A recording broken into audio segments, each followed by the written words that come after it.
It's a small garden, like 100 square feet. It's a backyard flock of 6 laying hens, and then a small rabbitry with 1 buck and 3 breeding does.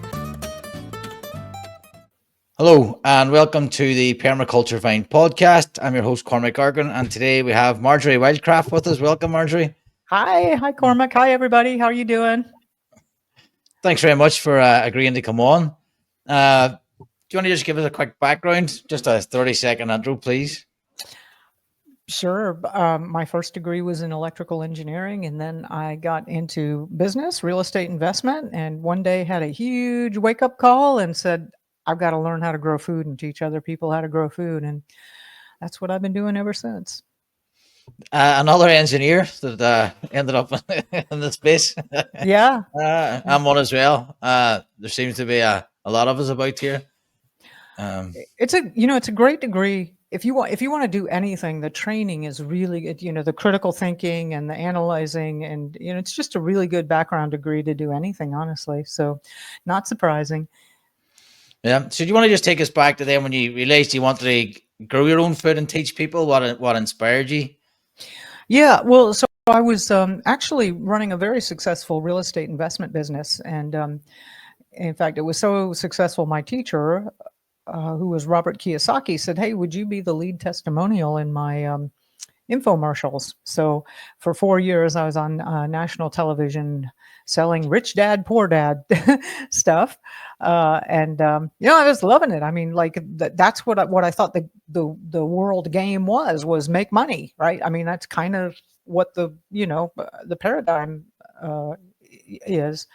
And I'm always been community minded. I was volunteering on a project to get local organic food into an elementary school. And that project was a complete and utter disaster. It was a complete failure. I was in Central Texas, in Austin, Texas, which is a pretty progressive city. And the reason it failed was there was not enough locally grown food in the entire county to provide part of the vegetables for one small rural elementary school. And I started to have panic attacks. I was shaking because I knew there's only 4 days worth of food inventory in the grocery stores, that food travels an average of 1,500 miles. And I was surrounded by 20 million Texans, and Texans are armed to the teeth. We all got guns. And I was like, oh my God, there are scenarios where no amount of money, there are scenarios, and I hope they don't ever happen, but there are scenarios where, having a bunch of money is not very meaningful. And so I ended up selling the real estate business, and I got the wake up call. It was like, it was like God saying, "Hey, you got to learn how to grow food and teach people how to grow food. We've got to rebuild the entire food system. Farmers come from gardeners. You really can't have a local food shed without like 75% of the people doing backyard food production." And that's what I began to work on. I will say it was a hard row to hoe because family thought I was crazy. Why would you give up such a successful business? And why am I worried about empty shelves at the grocery store? This is the United States of America. That's never going to happen. That kind of stuff. Then 2008 rolled around, and then we went through 2020. And I'm actually glad it stayed available and afloat this long, but we are on the edge of collapse, basically. Everything is changing, and growing food is, backyard food production is just an essential skill. Yeah, that definitely should be part of your prepping strategy if you have one. Because even if the society doesn't fall apart, there's things like hurricanes. You've seen there in North Carolina recently, then people they have to fend for themselves. So it's definitely a skill. So, Rich Dad, Poor Dad, I've read that book myself. Is there anything that sort of you got from that would transfer across to your growing business? And well, I think the experience of creating that business ended up being the engineering degree. And when I was in engineering, I was working in systems engineering for designing mobile telephone networks. And then creating a business, having a successful real estate investment business and managing investors and money helped to prepare me to create the Grow Network, which is the organization I ended up creating. So I think it's really fun how your life will weave a lot of threads together. I still had a lot to learn, but I think business, small business is like the best personal growth course you never want to take. you know, uh, it'll test you in every which way possible. So yeah. But I had a big, huge turnaround. It was basically like, whoa, I thought money was this, and I thought it was the thing I'm going for. And then I realized, you know what? Actually, it's not. And that was a huge paradigm shift for me personally. yeah. So starting from there now, and the way you've, say for someone who's just starting out, going right, hmm and they've hmm just realized the same thing. Any advice from your experience of where they start and what they focus on? Oh, absolutely. So yes, in fact, I have I tell this to so many people that I created a free webinar for them, and it's at backyardfoodsystem.com. And yeah, so all these years of teaching people how to grow food and growing food every possible way you can grow food. I mean, I've done every gardening style and every livestock and everything you can do. It's been wonderful. I've had a wonderful time at it, but I've really distilled out the three easiest and fastest methods that your average person who knows nothing, maybe they're older or they're out of shape, which is kind of like most of us. Um, and I put it together in this webinar at backyardfoodsystem.com. And I can tell you right offhand what it's a small garden, like 100 square feet. It's a backyard flock of 6 laying hens, and then a small rabbitry with 1 buck and 3 breeding does. And I go over the calories and the meat and the what it looks like, and it ends up being about half of your food supply, and you can do that in your backyard in about a half an hour to an hour a day, and be producing half of your own food. So, as I said, I cherry picked the ones that are most productive, that are the easiest, and that are the quickest to implement. Yeah, I've watched that webinar. It's very good. Oh, thank Um, you. Yeah. yeah, yeah. The rabbits is the one that is a difficult one for me, because like the kids, they don't want to.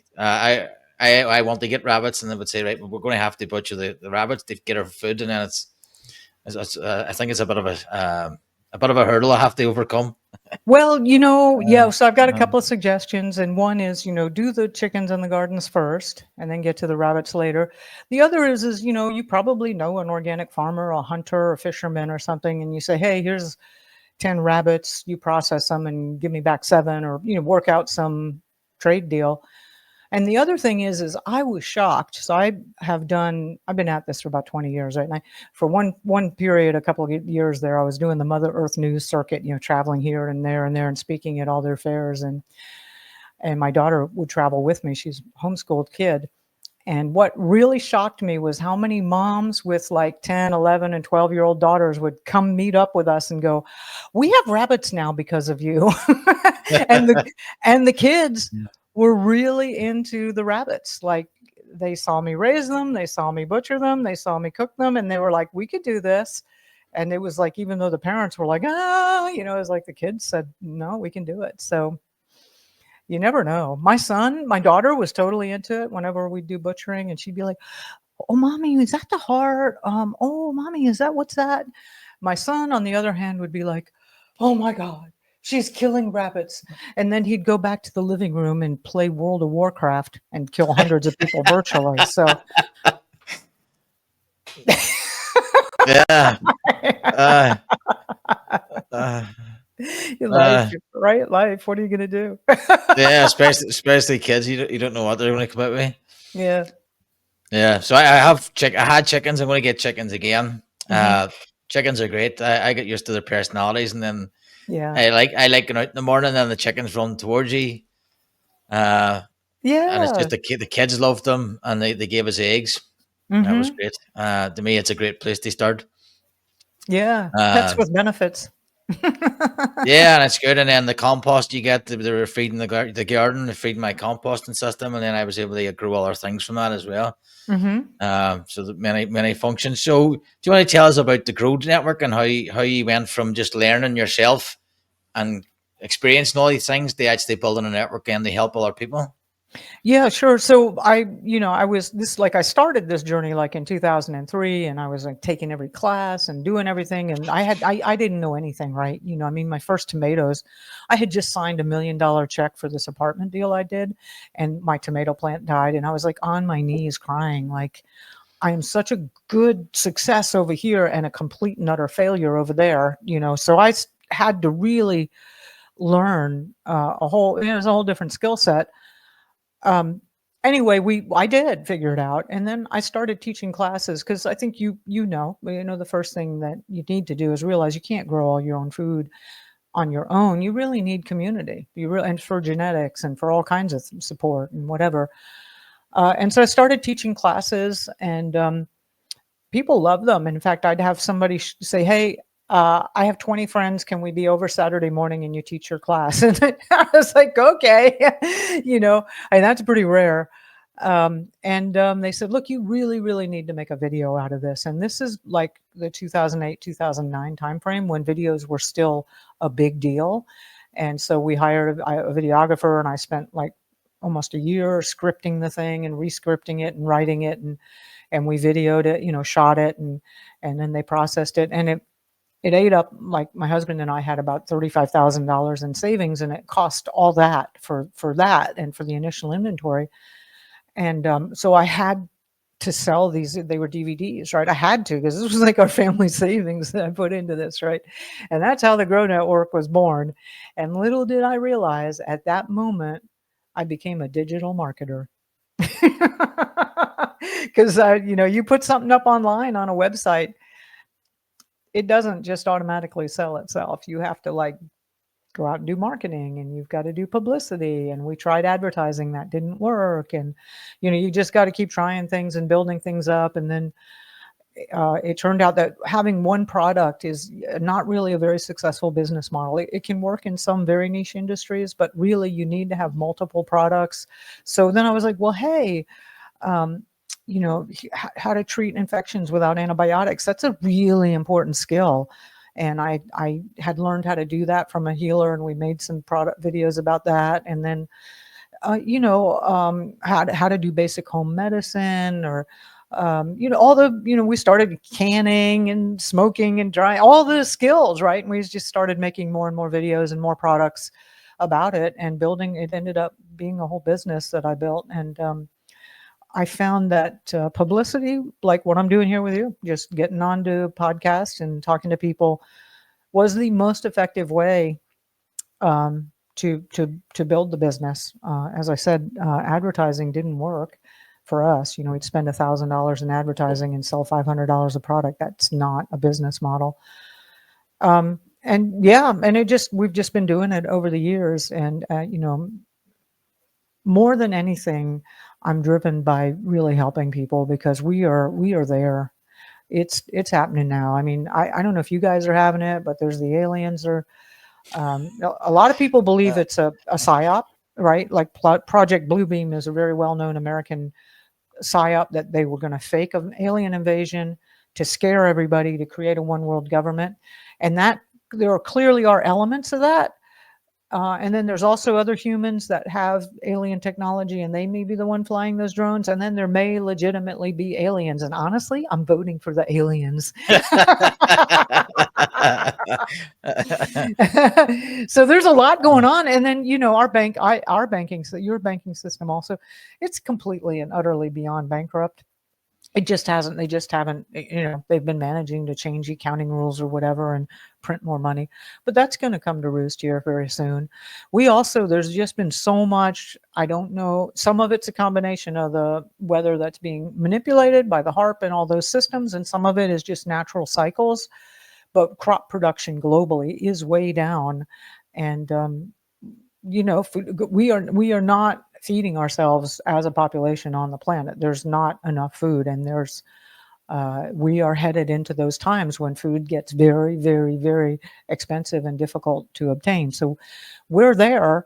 And this is the period that I was always called to help serve. And I more and more, I just really want to help people, because I just, that initial horror of thinking of what it would be like without looking at my kids and not being able to feed them. I want to do my best to avert that for everybody. Yeah, I think it is important. I think what annoys me is the sort of two-facedness of it. It's like here in Europe, you have this green deals and all this bureaucracy behind all these things, but they don't actually help. No, they don't. There's a war on farmers. It's going on over there, and it's going on over here, and it's intentional. Our governments are completely screwing us over. And I always go back to the example. I think was it Sri Lanka a couple of years ago. They cut off the fertilizers. Yeah. And then they didn't like do it over a 4 or 5 year plan. They just right, that's it. And then people starved, and it was a disaster. And that's whenever bureaucrats get involved in these things, it just turns into disaster. And then they tell you on one hand, we're saving the environment, we're saving the world, we have to do this 15-minute studies, whatever. But then they actually it's all profit driven decisions. It's not what's the best for the people, it's what's the best for our shareholders and our people who are paying to put us here. Exactly. And I find that very frustrating. And then I'm going for the alien one as well. But, just to screw it up, like let's break up this monopoly they have on the money supply. I'm totally good with government being gone, and I think that could happen with aliens coming and access to, specifically, 0-point energy is going to really change humanity tremendously, because right now the whole world works on fossil fuels, and with 0-point energy, which we had, Tesla developed it, and I think with these aliens, I mean, with those craft hanging out in the air for hours of that size, it's really clear that my engineering degree is bunk. There is some other real understanding of how the world works going on, and it's not being taught in our universities. And so seeing that, like, it is in our face that, our technology, and we actually had technologies that were developed by Tesla, and I believe they were intentionally suppressed. So I think we're going to go back and revise that. So we're in a really wonderful, turbulent time. It's going to be extremely turbulent. It's going to be vital that you grow your own food. And I believe it's going to be wonderful, because I think we can actually break the grip of the global cabal that has been managing this planet, or these crazy governments that are doing these insane things. But you have to have some degree of self-reliance, and food in any crisis. Believe me, I spent a lot of time reading all of the different collapse scenario stuff, World War II and Weimar Germany, and all these different. I visited Cuba where they had a big collapse, and interviewed Argentinian. I mean, all of them, every one of them, they talk about food is the problem. So you have to be able to grow your own food. It really is. It's kind of fun, actually. The Grow Network, our tagline is homegrown food on every table, kind of like Bill Gates used to have a computer on every table.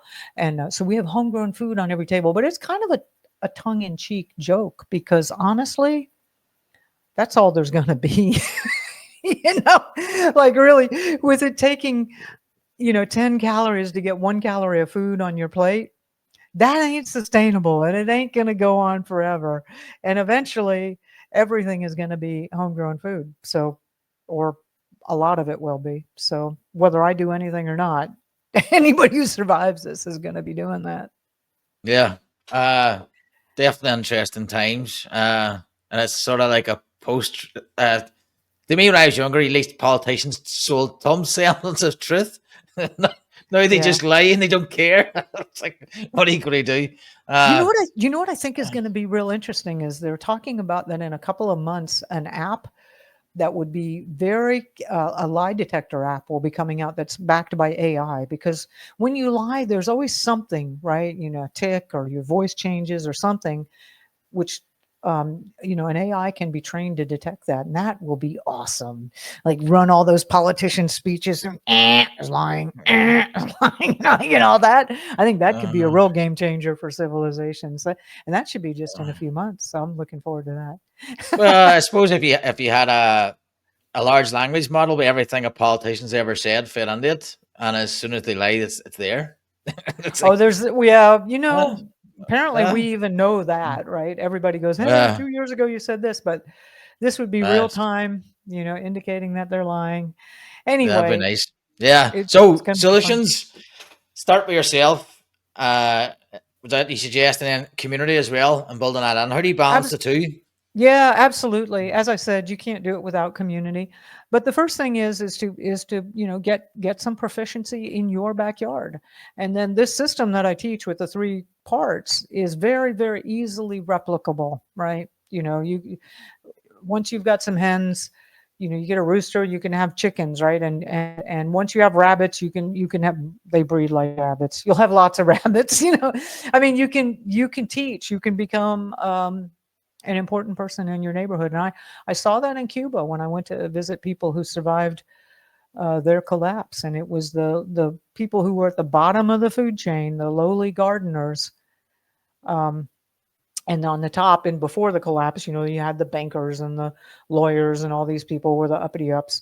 And then completely changed. All of a sudden, the people who knew how to grow food, the people who had been saving seeds, the people who, knew how to treat that chicken's mice or lice or whatever, they became the leaders. And there were enough of them that they were able to make it through pretty well. So that's what I'm very hopeful for us, so that, you'll be a leader in your area. And those of you that are watching this, go watch that webinar, start learning how to do this, and you will be needed. You're needed. You're desperately needed. And you can organize your community, your neighborhood, and get things going. And you can definitely have a huge impact. Yeah, it's definitely something I'm short of. My online community's okay. Local one, not so much. So 2025, definitely you're going to address that. So get my own house in order first, and then try and reach out. I'll come back and do another show with you on the fastest and easiest way to build community. It's really pretty simple. So we'll do that together. I've done it several times now, and it's actually pretty easy to find a bunch of like-minded neighbors and build a self-reliant network. So yeah, that'd be great, guys. Thank you. So you mentioned so the Grow Network. You've also something else on the go, soil detox. Yeah, so I'm not sure if they're doing it to y'all, but over here they spray chemtrails where they're spraying aluminum and barium, and also in our cities. And I'm not sure if it's going on in the UK or Europe or not, but when people flush the toilet in the cities, it goes to the city sewage, and they separate the liquid and they separate the solids and the biosolids, what they call it. They do a light kind of a composting process to it. They add a bunch of chemicals to do something. Then they bag it up and they sell it as organic compost. Now, it's not certified organic, but they have big 3-inch letters on the bag that says organic. And I guess technically it is organic matter. But it's very, very misleading. It is loaded with forever chemicals, heavy metals, glyphosates, pharmaceuticals, everything that you flush down, that anybody flushes down the toilet in a city, including all the hospital wastes, all the waste from industry with their chemicals and stuff. And it's egregious. I mean, they're selling it to people here. People believe it's organic. They sell it by the 40-quart bag full, in those big 50-pound bags, to homeowners, and then they sell it by the truckload to farmers. And it's being spread everywhere, and it's absolutely toxic. Those forever chemicals are called forever chemicals because they don't dissipate, and almost all of them are carcinogens, highly carcinogen. Even just tiny amounts are carcinogenic. And I had no solution for that for the longest time. It's pretty hopeless.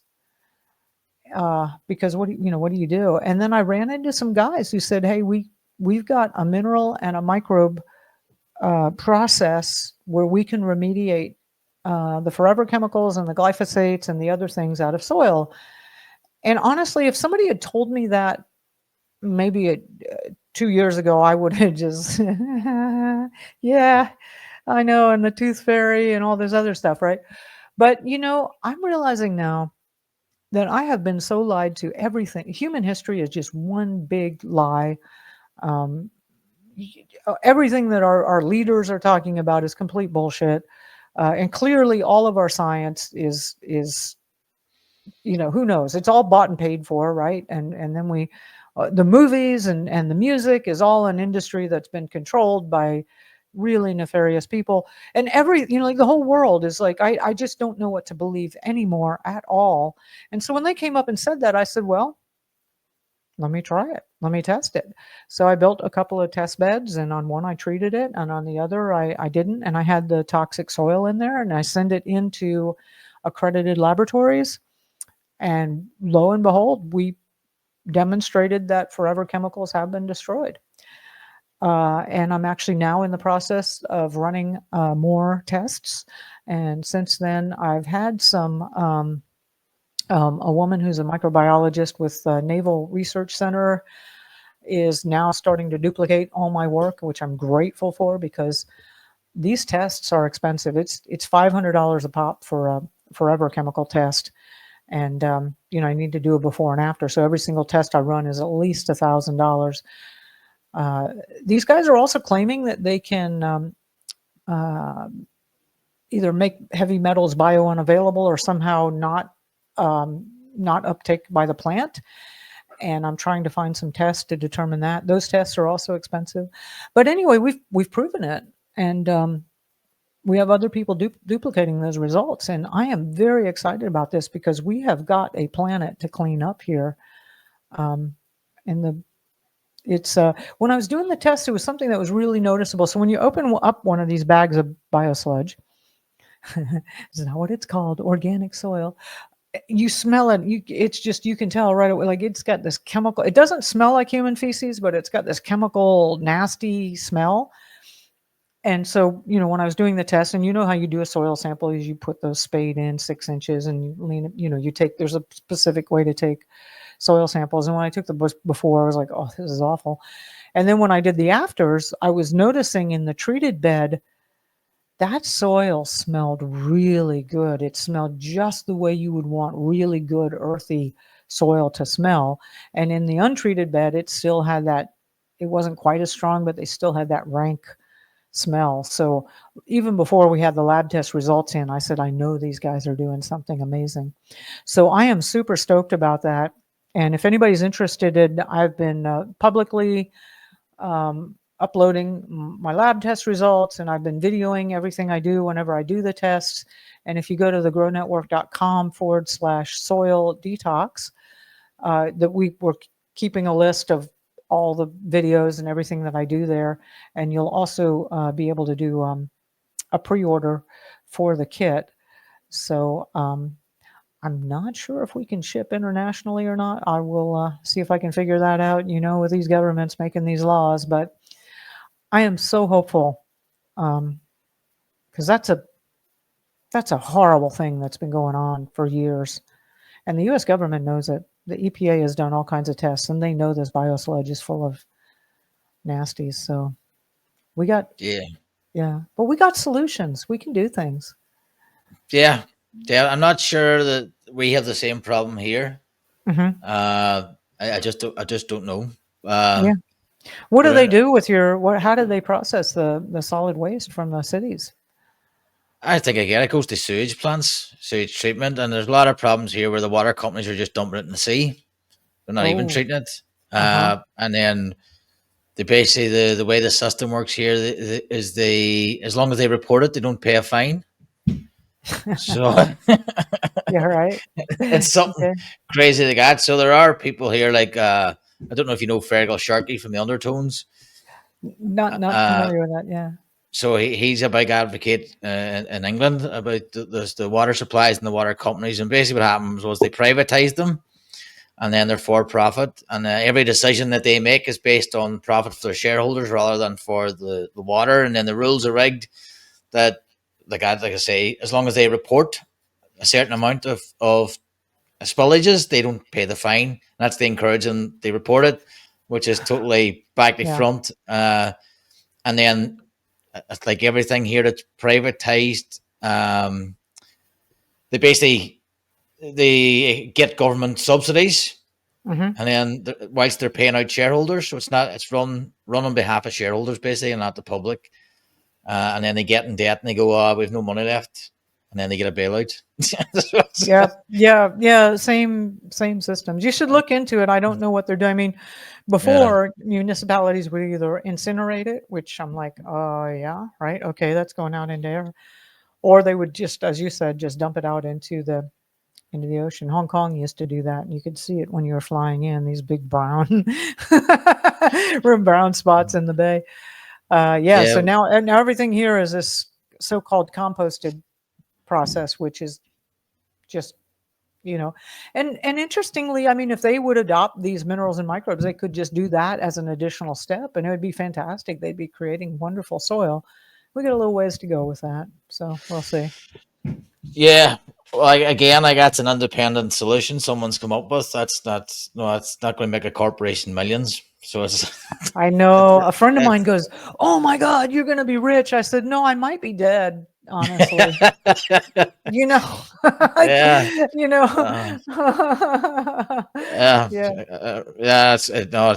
drives me insane, and especially when I tell people like, and it's worse taboo than the rabbit. It's the humanure, that you can process your own waste and you can store it, and it's fine, and it takes a couple of years. Yeah, but it's people just want to just send it to someone else and deal with it, and they don't really care what chemicals they use or how they do it or what damage it's caused, and then they'll feel good about themselves for recycling. They'll call themselves green, and it's like, well, hold on, you have to sort of reframe what that means. You're doing everything green that government's telling you that is good, but there's more solutions that are actually real than you can implement yourself on your own property. Yeah, the Humanure thing is also, that's a super easy thing to do, and you can set them up to where it's not at all messy. There's a creek right near me that is like one of the most contaminated creeks on this side of the island. I live in Puerto Rico, and I said, hey, why don't we get biodigesters and the main contaminants to it is about 50 houses that are up that creek that have faulty septic systems. And I said, hey, why don't we, just start, we could find a way to get some money, either grant money or private money, and we could get everybody a biodigester, which is basically this big bag that you can, that you can hook it up to your toilet or hook it up to a toilet, and you get methane gas that you can cook with. You would never need to buy cooking gas. And then it also makes fertilizer. And I took some people from that neighborhood up to another young couple that's actually doing it. And they were like, yeah, we're not sure if we want to make this lifestyle change. And I'm like, you are happy with a completely polluted creek that you're contributing to? We got to think about it. Okay, you think about it. But there are a lot of wonderful. So I actually have one of those biodigesters. I haven't set it up yet, but I'm super stoked about that, because the idea of having free cooking fuel forever, basically, these bags last supposedly 20 or 30 years. So, that's good enough for me. And not contributing to groundwater pollution. Heck yeah. Yeah, I have several challenges with mine. It's the temperature here in Ireland. I think it's 18 to 21 degrees or something for a biodigester, is it? Perfect. Oh yeah, you guys are too cold. Yeah, and you don't have much sunlight either. That's another problem. Yeah. Yeah, and then it's like, so I would have to find some way of heating it, and then I was thinking of basically finding some way of compost and beside it, heat the biodigester and have a loop, and then again it's just having it so nobody sees it and nobody knows what it is. Yeah. Put it in the greenhouse or something. I don't know. Yeah, you're right. It would be tough. I was looking at when I was homesteading in Texas. I've grown food in a lot of different bioregions. So Texas, Colorado, Oregon, and now Puerto Rico. And in Texas, we were looking, and there wasn't really enough material. I mean, your own human feces is some, but it's not enough. You really need other stuff to biodigest in there. Cattle manure works pretty well, but Texas doesn't generate a lot of biomass. So, but here in the tropics, we got lots. In fact, the machete is the tool of preference here because you're always cutting something down. These growth rates here are phenomenal. I love it. Like, I love growing things, and I love the growth rates here. It's just, I'm in heaven. Yeah. Here we're temperate rainforest, or at least we used to be a temperate rainforest before they chopped the trees down. But that's our sort of. But it's a lot cooler. We don't have the growth rates, but we still have good growth. Temperatures don't get too cold and they don't get too warm. So it's like a sort of funny place. And then the winter, the light goes. I think you may get 6 or 7 hours daylight this time of the year. Yeah, but I bet you get good mushrooms, and there's lots of other things, Yeah. right? In any region you're in, there's always going to be good stuff. It's just different from region to region. Yeah, nuts grow well here. So large nut trees, chestnut trees. So Oh yeah, oaks. You've got oak and acorns. Yeah. yeah. Well, the place I am come is called it's like Dura. It's the Oak Leaf City. So it's plenty of oaks here. So back to Grow Network, you have a lot of courses on there as well for people wanting to learn all this stuff. We do, and actually, if you go to the webinar on how to grow half of your own food, at the end of that, I'll make you an offer, and it's like a really good deal for a book and a whole bunch of the training courses at a really steep discount. So if you go to backyardfoodsystem.com and watch the webinar, and then you'll get the best deal I have for all the full. We have courses on everything, as I said. Of course the rabbits in the gardens and the chickens, but we also have ducks and goats and sheep and making medicine and using home medicine and canning and drying and fermenting and building a greenhouse and almost all the skills that you would want that would be related to growing food and making medicine. And the best deal on that, quite frankly, is just watch the webinar. I won't be offended if you'd put it on 2x speed. Just go there, and then at the end of that, we'll make you an offer on it, and that's really the best deal we have. That's great. Well, I'll put that link in the description. So we covered growing food, community. You mentioned medicine there, and I'm having at the minute some bother with my gut health, so trying to get into fermentation and medicine. Any advice how if somebody was concerned about their health or moving away from pharma and towards more holistic medicine, where they would start? Yeah, I really recommend with garlic is the first home medicine. And yeah, there's so much you can do. There is so much. In fact, all of that pharma came from plants initially. Every single one of those drugs came from plants. So, plant medicine is here, and it's good. And it's been used for millennium. I think it's at garlic. Let me check the website. I think it's garlicmiracle.com, and that would be your first home medicine, and it shows you how to use garlic. Stephen Bruner wrote a wonderful set of books called, it's garlicmiracle.com. He wrote a book called Herbal Antibiotics. Actually, there's several versions of that book. There's a big, thick one, and then a thin one. I'd recommend getting all of them. And they asked him, what would be the one, if you were on like a deserted island and you could only have one medicine for an antibiotic, what would it be? And he said, garlic, hands down. Garlic is incredibly potent. In fact, I'm taking it right now because it's the holiday season, and I'm eating all kinds of crazy shit, and I'm all around people that I'm not normally around, and I'm doing all kinds of crazy things, maybe drinking and smoking a little bit too much. And yes, do you want pecan pie or do you want sweet potato pie? And I'm like, I'll take both. So anyway, I take garlic proactively to help mitigate the inevitable problems that happen when you abuse yourself a little bit. It's a fantastic home medicine, super easy to use. That book will show you how to use it. Ebook, it's like 7 or 8 pages. Any possible contraindications, which aren't many. And I would really recommend that as a great way to start. Yeah, I'll start there, and I think I'm looking at kombucha and ginger beer. Oh, that's a nice one too. Yeah. Ginger's wonderful for the stomach. Yeah. Yeah, and plus there's a wee bit of alcohol in it, so that'll keep me right as well. There you go. There you go. Yeah. Myths in backyard food production. What would be the biggest myths? The biggest myth, and most people always think it's all about vegetables and gardening, and honestly, that's the biggest myth. And the bust of that is that meat production is the most calorically and nutritionally efficient food sources to grow. So in that 3-part system that I gave you with the backyard eggs and the garden and the rabbitry has the most nutrition and calories of the 3 parts. And yeah, the backyard meat production is the most way. I mean, people know me. I'm like in Who's Who in America and they're like, oh, she's helped people, hundreds of thousands of people start gardens. And I'm like, that's technically not true. I mean, technically it is true, but I've also, really, we get them into chickens and rabbits because those are going to be the most calorically dense foods to create in a backyard.